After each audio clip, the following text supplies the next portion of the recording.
আচলতে আমাৰ নেপকছ এণ্টাৰটেইনমেণ্টৰ প্ৰথমখন টচা ছবি অসমৰ ৰাইজৰ আশীৰ্বাদ বিচাৰি আমি সকলোৰে আশীৰ্বাদ বিচাৰি এই ছবিখনি আমি এই মুহূৰ্তত নিৰ্মাণ অৱস্থাত আছে আৰু আজি গুৱাহাটী প্ৰেছ ক্লাবত আমি আজি 17 ছেপ্টেম্বৰৰ পবিত্ৰ দিনটোত গুৱাহাটী প্ৰেছ ক্লাবত আমি প্ৰথমটো টিজাৰ মুকলি কৰিলোঁ। আমি ৰাইজৰ আশীৰ্বাদ বিচাৰি মুকলি কৰিছোঁ। আমি আশা ৰাখিছোঁ অগ্নিবৃষ্টিয়ে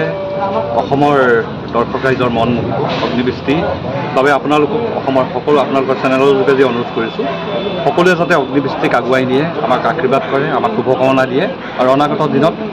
আমি নেপকছ এণ্টাৰটেইনমেণ্টে যাতে আৰু ছবি বনাবলৈ